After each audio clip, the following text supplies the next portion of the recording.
Right ఇక details చూస్తే పశ్చిమ గోదావరి జిల్లా తణుకు మండలం మండపాకలో ఇంటింటి ప్రచారం నిర్వహించి కూటమి అభ్యర్థి ఆరిమిల్లి రాధాకృష్ణను గెలిపించాలని కోరారు ఆయన సతీమణి కృష్ణ తులసి. మహిళలు పెద్ద ఎత్తున టీడీపీ ప్రచారంలో పాల్గొని సూపర్ 6 పథకాలపై హర్షం వ్యక్తం చేసినట్లు తెలిపారు కృష్ణ తులసి. వైసీపీ పాలనతో విసిగి వేసారిపోయామని ప్రజలే చెబుతున్నారని, ప్రజలు కూటమి ప్రభుత్వాన్ని కోరుకుంటున్నారని అన్నారు. అందరూ సమానమే అంటూ అబద్దాలు చెప్పిన వైసీపీ నాయకులు అధికారంలోకి వచ్చాక కక్షపూరిత రాజకీయాలకు పాల్పడ్డారని మండిపడ్డారు. కూటమి అధికారంలోకి వచ్చాక సంక్షేమం, అభివృద్ధి పెద్ద ఎత్తున అమలు చేస్తామని ఆమె వివరించారు. తనకు అసెంబ్లీ ఎన్నికల్లో సైకిల్ గుర్తు మీద ఓటు వేసి ఆరిమిల్లి రాధాకృష్ణను గెలిపించాలని, నర్సాపురం పార్లమెంట్ ఎన్నికల్లో కమలం పువ్వు గుర్తు మీద ఓటు వేసి భూపతిరాజు శ్రీనివాసవర్మను గెలిపించాలని ఆమె విజ్ఞప్తి చేశారు.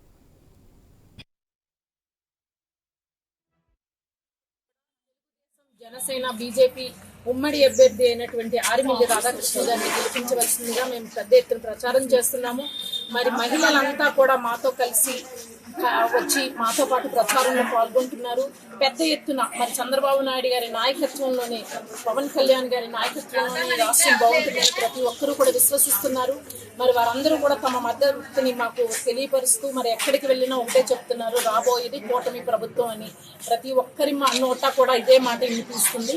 మరి అట్లానే జగన్మోహన్ రెడ్డి చేస్తున్నటువంటి నాటకాలు ఏమున్నాయో, ప్రజల్ని భయభ్రాంతులను చేసేటువంటి ఎటువంటి నాటకాలు చేస్తున్నారో ప్రజలంతా కూడా గమనిస్తున్నారు. వారందరూ కూడా దాన్ని అర్థం చేసుకున్నారు. ఎందుకంటే నిన్న కూడా చూసాం మనం, బ్యాంకుల్లో మరి వృద్ధులకి బ్యాంకుల్లో మరి పెన్షన్ వేసి వాళ్ళని బ్యాంకుల వరకు తీసుకెళ్లి గంటలు అక్కడ కూర్చోబెట్టి అది మరి వాళ్ళందరినీ ఇబ్బంది పెట్టినటువంటి పరిస్థితి చాలా బ్యాంకుల దగ్గర కనిపించింది.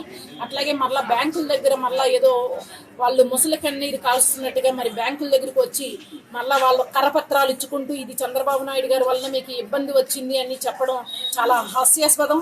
ఎందుకంటే ప్రభుత్వం ఉన్నది వాళ్ళ చేతుల్లో. చంద్రబాబు నాయుడు గారు ఎందుకని ఆపుతారు? ప్రభుత్వం చేయాలి అనుకుంటే చంద్రబాబు నాయుడు గారు ఎందుకని ఆపుతారు? అది ప్రజలంతా కూడా గమనించారు. వృద్ధులైనా కానీ వాళ్ళు చాలా ఎక్స్పీరియన్స్డ్ పీపుల్. మరి వారందరూ కూడా పెద్దవాళ్ళు అంటే చాలా అనుభవమైన మనుషులు. మరి వారందరూ కూడా ఇది గమనించారు. అందరూ కూడా ఇంటికి వచ్చి మరీ చెప్తున్నారు, మరి చంద్రబాబు నాయుడు గారు ఎందుకు ఆపుతారమ్మా, ఇతను చేసిన నాటకమే ఇది అని చెప్తున్న పరిస్థితి మేము చూస్తున్నాము.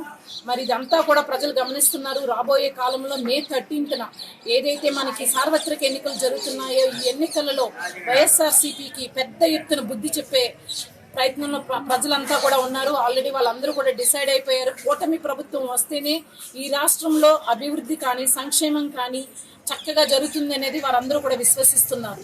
మరి నేను అందరినీ కూడా ఒకటే అభ్యర్థిస్తున్నాను, మనందరం కూడా ప్రజలందరం కూడా మన ఓటు హక్కుని వినియోగించుకుని ఒక చైతన్యవంతులమై ఈ కపట నాటకాలకి మనందరం కూడా ఒక తెర వేసి, కపట నాటకాలకి తెర వేసి మరి రాబోయే కూటమి ప్రభుత్వాన్ని మనం మద్దతు ఇచ్చి గెలిపించవలసిందిగా నేను అందరినీ కూడా కోరుతున్నాను.